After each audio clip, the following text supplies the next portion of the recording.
За орой минь дүргий. Бүгдээрээ дахиад л бензинд очрлоод хомсдолд орчлоо. Уг нь бол дотоодын ямар ч үед найдвартай байдаг шатхууны үйлдвэрлэл хэрэгтэй. Газрын тос боловсруулах үйлдвэрийн төсөл явж байгаа. Түүхийн эд нь бол хангалтанд тодорхойгүй байгаа. Гэхдээ үүний ард гарах ёстой. За талыг л хангана. Үлдсэн талыг нь нүүрснээс шатхуун үйлдвэрлэж хангах боломж бидэнд бий. Энэ бол шин технологи биш, хуучин технологи.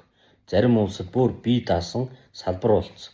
Жишээлбэл Хятад улсад жилд 40 сая тонн нүүрснээс 11 сая тонн шатхууныг гаргаж авч байна гэж олон улсын эрчим хүчний агентлагийн 24 оны тайланд тусгасан байна. Шатхуунаас гадна цэвэр хийн түлш гаргаж авч утаагаар шийддэг нийлэг материал мянц үйлдвэрлэн химийн бүтээгдэхүүн нүүрснээс үйлдвэрлэн. Энэ бол шин зүйл биш. Яагаад монголчууд бид нар хийж болдгүй юм бэ? Үүнтэй холбоотой би 3 асуудлыг энэ улсын хурлд гишүүн болсноор гаргаж тавьж яваа. За нэг нь бол түрүүчийн 5 дахь өдөр улсын хурлын нэгдсэн чуулганаар унтчлаа.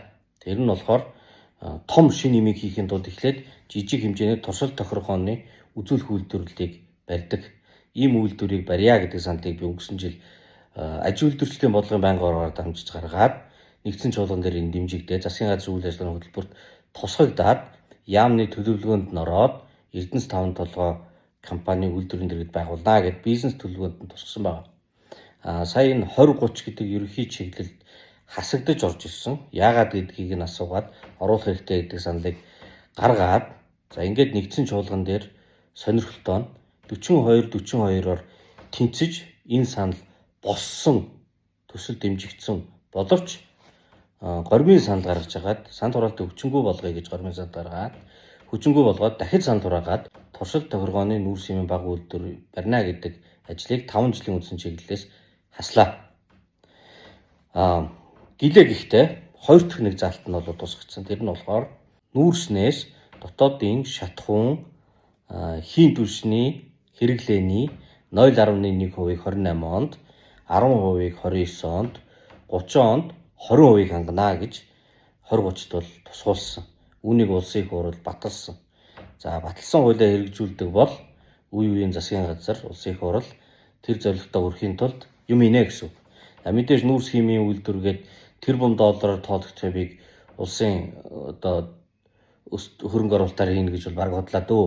Тийм болохоор хувийн хвшлийн хөрөнгө оруулах нөхцөлийг бүрдүүлэх нь бидний өмнө тавигдах даалгавар. За энэ даалгаврыг хийхин тулд хамгийн гол нь татврын зохицуултууд л хэрэгтэй байна. За түүнийг яаж хийх вэ?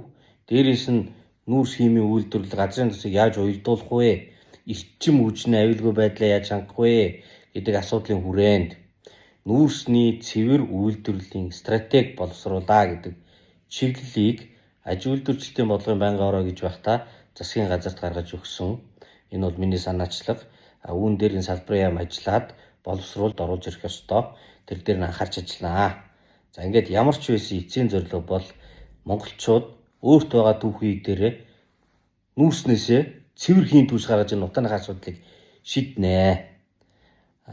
Өөрт байгаа нүүрснээсээ шатхуунаа үйлдвэрлээд бензин колонкоор очрол зогсдог, хөдөө гадаа өвлийн хүүдэнд осгож өгөх гээд түлшгүй болчдөг энэ байдлаас гарнаа. Үүний тулд энэ их хурл ажиллах ёстой. Энэ засгийн газрууд нь ажиллах ёстой. Ямар ч байсан тэр туршилт тоглооны үйлдвэрийг засгийн газрын хөтөлбөрт орсон харин энэ 2030-аас одоо ийм сонирн байдлаар хасагдж байх шиг байна. Тэгэхдээ буцаад энэ асуудлыг босгож ирж болох байх. Нөгөөх нь болохоор зэрэг ерөнхий бодлогын зорилт бол тодорхой хэмжээний хувийг шатхууныхаа хэрэглээг хийн түлшийг нүүрснээс гаргана гэдэг нь бол тусгагдсан. За гурав дахь нь бол нүүрсний цэвэр үйлдвэрлэлийн стратегийг ер нь боловсруулж мөрдөё гэж. За ийм зүйлийг бол би та бүхэндээ бас зориуд энэ орой хэлье гэж бодож байна.